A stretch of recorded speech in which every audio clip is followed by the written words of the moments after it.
नमस्कार दोस्तों, आइए हम चर्चा करते हैं 69,000 शिक्षक भर्ती में कल आने वाले बहुप्रतीक्षित फैसले के बारे में, जिसकी एक तारीख 22 तारीख को लगी हुई थी लखनऊ बेंच में न्यायमूर्ति राजेश सिंह चौहान जी की पीठ में, जिन्होंने 22 तारीख को इस मामले की जो सुनवाई थी लगभग उसको पूरा कर लिया है। लगभग क्या, उसको पूरा ही कर लिया है और इसका जो ऑर्डर था उसको रिजर्व कर लिया गया है। इसका मतलब ये हुआ कि कल यानी कि 25 तारीख सोमवार को इस मामले में कोई भी नई बहस नहीं होगी, अर्थात जो फैसला सुरक्षित रख लिया गया है कल यानी कि पिछली तारीख में, जो केवल उस फैसले को सुनाना बाकी है और उसका जो फैसला है वो कल यानी कि सोमवार को आ जाएगा। उसकी जो फैसले की कॉपी है वो कल शाम को 5 बजे के बाद या परसों तक सभी को प्राप्त हो जाएगी, क्योंकि जो रिजर्व रखा गया है फैसला उसकी कॉपी सभी पक्ष को पहुंच गई है। तो इसका मतलब जो कल का दिन है वो इस भर्ती के लिए एक बहुत ही प्रतीक्षित दिन है। सभी को इंतजार होगा कि कल आखिर क्या होने वाला है, किसकी जीत होगी, कौन हारेगा, आगे भर्ती का भविष्य क्या है, क्या ये भर्ती हो पाएगी या फिर चुनाव के बाद होगी।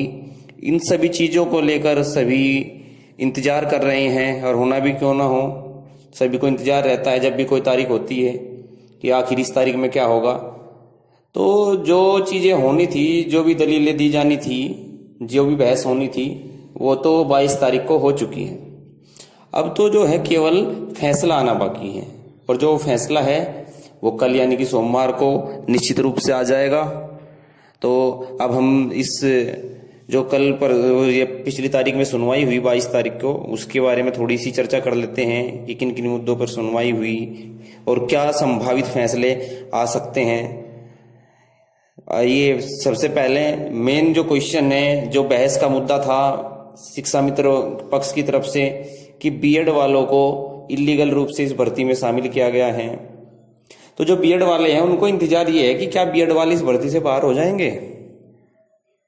सभी बीएड वाले इस फैसले को लेकर चिंतित है कि क्या वो इससे बाहर हो जाएंगे। तो दोस्तों, मैं आप लोगों को बताना चाहता हूं कि बीएड वाले जो है ना, वो सरकार ने उनको शामिल किया है और एनसीटीई ने बीएड वालों को प्राथमिक स्तर पर लेने की छूट दी हुई है उत्तर प्रदेश सरकार को। तो इसका मतलब बीएड वालों को नियम अनुसार सरकार ने इस भर्ती में शामिल किया है। तो इसलिए उनको इस भर्ती से बाहर करने का तो कोई मतलब ही नहीं है, कोई सवाल ही नहीं पैदा होता कि बीएड वाले इस भर्ती से किसी तरीके से भी बाहर हो जाएं।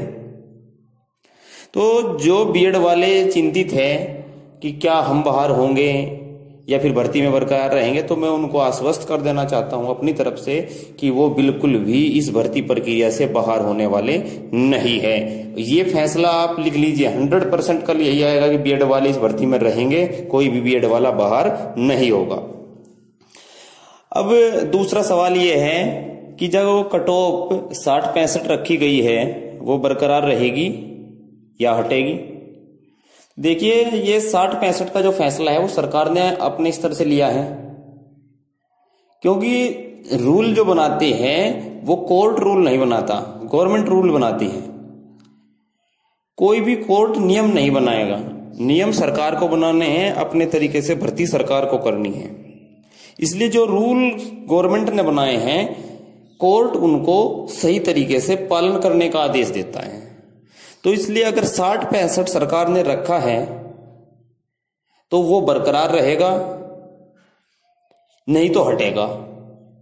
मतलब या तो जो पुराना विज्ञापन आया था जिसमें कट ऑफ की बात नहीं थी, या तो वो जो का तो रहेगा कि कट ऑफ बिल्कुल नहीं रहेगी, या फिर 60-65 जो का तो रहेगा। अब कुछ लोग कह रहे हैं कि पिछली भर्ती में तो 40-45 था। अब उनके लिए बताता हूं, पिछली भर्ती जो 68,500 की थी और ये 69,000 की, ये दोनों बिल्कुल अलग अलग तरीके की भर्तियां हैं। देखिए, 68,500 में पहले सरकार ने 40-45 का रूल बनाया, लेकिन उसके बाद में क्या हुआ कि उसको 33% पासिंग का कर दिया।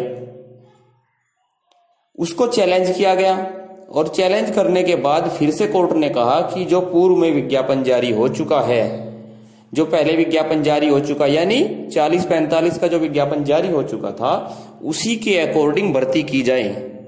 भले ही पद खाली रहे, आप सब लोगों को पता है कि पद खाली रहे भर्ती के, लेकिन जो भर्ती हुई वो 40-45 पे ही हुई, 33% पे नहीं हुई, क्योंकि पहले विज्ञप्ति में 40-45 था, बाद में 33% किया गया था, इसलिए बाद वाले को निष्प्रभावी माना गया और जो पुराना विज्ञापन था 40-45 वाला, उस पर ही भर्ती करने के आदेश दिए गए। ऐसा ही होता है। पिछली आप लोग 72,000 की भर्ती देख लीजिए, पहले टेट मेरिट पे भर्ती निकली थी, उसके बाद उसको एकेडमिक पे किया गया, लेकिन कोर्ट ने कोई बीच का फैसला नहीं लिया। कोर्ट हमेशा यस और नो में जवाब देगा, यानी कि या तो पुराना या नया। इसका मतलब जो पुरानी भर्ती थी, विज्ञापन जो पुराना था, पुराने विज्ञापन पर ही, टेट मेरिट पर ही 72,000 की भर्ती हुई थी। इसी तरीके से 68,500 की जो भर्ती है वो भी 40-45 पर ही हुई, न कि 30-33 पर, यानी कि बाद में उसमें भी कोई चेंज नहीं हुआ। इसी तरीके से जो 69,000 की भर्ती है, इसमें भी या तो भर्ती होगी 60-65 पर, नहीं तो फिर कट ऑफ बिल्कुल हटेगी। दोनों में से एक डिसीजन आएगा, या तो 60-65 रहेगा या फिर कट ऑफ बिल्कुल हटेगी। यानी कि 40 और 45 का जो ये मामला है, 40-45 वाली कट ऑफ बिल्कुल नहीं रहेगी, यानी कि कट ऑफ को घटाया नहीं जाएगा, या तो कट ऑफ ज्यों की तो रहेगी या कट ऑफ को बिल्कुल हटाया जाएगा। अगर 60-65 को इलीगल बताते हैं कि 60-65 का नियम बाद में बनाया गया है, तो उसी तरीके से 40-45 भी तो बाद में ही होगा, क्योंकि पहले तो जो विज्ञापन था उसमें केवल ये था कि कट ऑफ नहीं है, किसी कट ऑफ का जिक्र नहीं था। कट ऑफ का जिक्र बाद में आया, 60-65 का जिक्र जो आया वो बाद के विज्ञापन में आया। लेकिन जहां तक मुझे याद है, पुराना जो विज्ञापन था उसमें एक लाइन लिखी हुई थी कि इस परीक्षा में जितने लोग शामिल होंगे उनकी संख्या को देखते हुए कट ऑफ का निर्धारण किया जाएगा। सरकार ने जितने अभ्यर्थी इसमें बैठे इस परीक्षा में, उनका एस्टिमेट लगाकर एक कट ऑफ जारी की 60-65 की। ये बाद में हुई, हालांकि पहले भी इसका जिक्र हो चुका था कि बाद में कट ऑफ लगेगी, लेकिन कुछ लोग कह रहे हैं कि ये कट ऑफ बाद में लगाई गई। अब देखने वाली ये बात है कि सरकार पुरानी जो लाइन थी कि कट ऑफ अभ्यर्थियों की संख्या पर डिपेंड करेगी, उसको सही मानता है, या पुराने जो विज्ञप्ति जिसमें कट ऑफ का बिल्कुल जिक्र नहीं था, या उसको सही मानता है। इसका मतलब दो ही फैसले होंगे, या तो 60-65 हटेगा, 60-65 की जो कट ऑफ है वो बिल्कुल हटेगी, या तो नहीं तो फिर क्या होगा, कट ऑफ बिल्कुल नहीं रहेगी। बीच का कोई भी फैसला जो 40-45 वाला है, 40-45 की कट ऑफ बिल्कुल नहीं आ सकती। केवल दो ही डिसीजन आएंगे, केवल क्या, या तो कट ऑफ बिल्कुल हटेगा या फिर 60 और 65 पर ही कट ऑफ रहेगा। तो मेन जो मुद्दे थे वो 3 ही मुद्दे थे इसमें।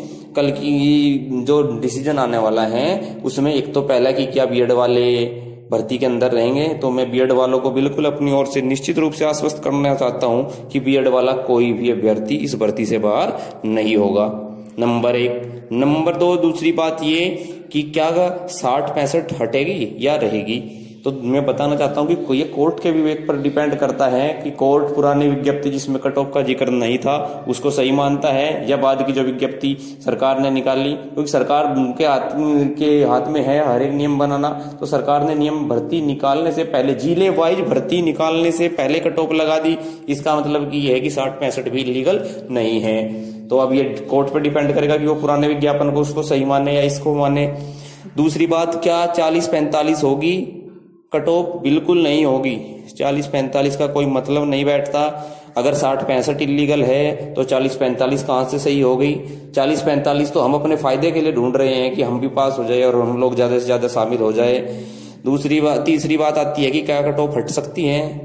हाँ, बिल्कुल हट सकती है कट ऑफ। अगर गवर्नमेंट जो कोर्ट है वो पुराने विज्ञापन जिसमें किसी कट ऑफ का जिक्र नहीं था उसको सही मान लें तो कट ऑफ बिल्कुल निश्चित रूप से हट सकती है। तो यानी कि जो कोर्ट है वो नियमों का पालन कराएगा। अब नियम कोर्ट को देखना है कि वो पुराने नियमों को माने या नए नियमों को माने।